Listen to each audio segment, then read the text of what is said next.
মধ্যপ্রাচ্যে যুদ্ধের প্রভাব কাটিয়ে স্বস্তিতে কুয়েত প্রবাসীরা। তবে বিভিন্ন দেশের বিমান চলাচল স্বাভাবিক হলেও বন্ধ আছে বিমান বাংলাদেশের ফ্লাইট।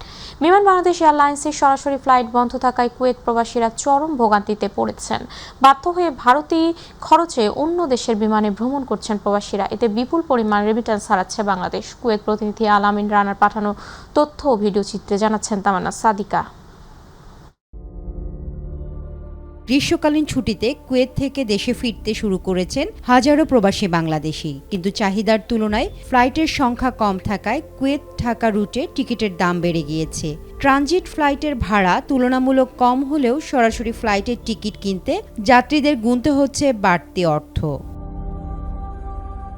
মধ্যপ্রাচ্যে যুদ্ধ পরিস্থিতির কারণে গত ২৮ ফেব্রুয়ারি থেকে বাংলাদেশ বিমানের কোনো ফ্লাইট কুয়েত আন্তর্জাতিক বিমানবন্দরে অবতরণ করেনি। পরিস্থিতি স্বাভাবিক হওয়ায় কুয়েত কর্তৃপক্ষ অন্য বিদেশি এয়ারলাইন্সগুলোকে ফ্লাইট পরিচালনার অনুমতি দিলেও বাংলাদেশ বিমানের ফ্লাইট এখনও চালু হয়নি।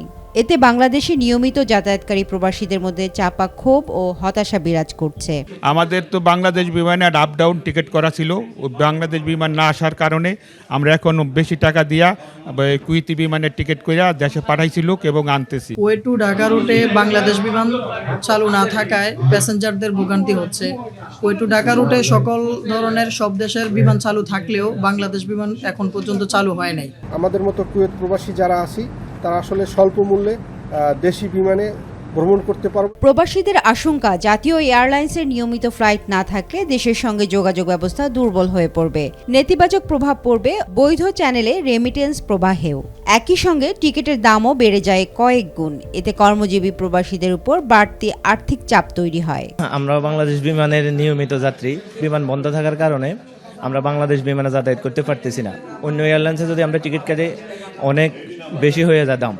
সুতরাং মাননীয় প্রধানমন্ত্রীর কাছে আমাদের আকুল আবেদন, অতি দ্রুত বাংলাদেশ বিমানের চালু করার ব্যবস্থা করা হোক কুয়েত থেকে, তাহলে আমাদের জন্য একটু সুবিধা হবে।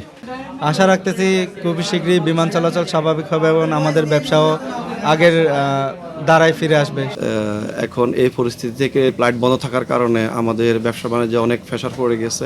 দুদেশের মধ্যে সরাসরি দ্রুত বাংলাদেশ বিমানের নিয়মিত ফ্লাইট চালুর বিষয়ে বাংলাদেশ সরকারকে প্রয়োজনীয় পদক্ষেপ নেয়ার দাবি জানিয়েছে কুয়েত প্রবাসী। তামান্না সাদিকা, মাই টিভি।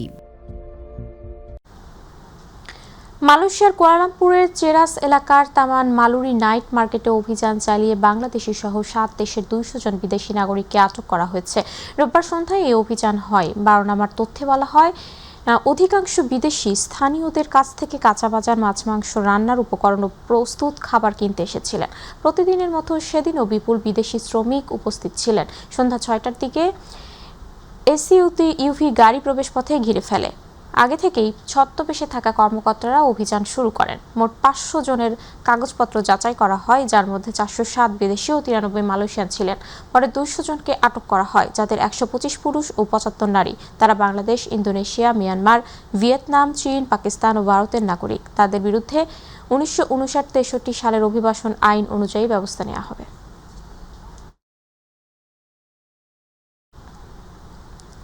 সৌদি আরবের মক্কার বিএনপি অঙ্গ সংগঠনের নেতাকর্মী প্রবাসী বাংলাদেশিদের মধ্যে সম্প্রীতি, সৌহার্দ্য ও ভ্রাতৃত্বের বন্ধন সুদৃঢ় করতে ব্যতিক্রমী মিলন মেলার আয়োজন করা হয়। মক্কা বিএনপির আহ্বায়ক এম জহির আহমেদের সভাপতিত্বে অনুষ্ঠানে প্রধান অতিথি ছিলেন লন্ডন বিএনপির যুগ্ম সাধারণ সম্পাদক ও জাহাঙ্গীরনগর বিশ্ববিদ্যালয়ের সাবেক সভাপতি পারভেজ মল্লিক পারভেজ।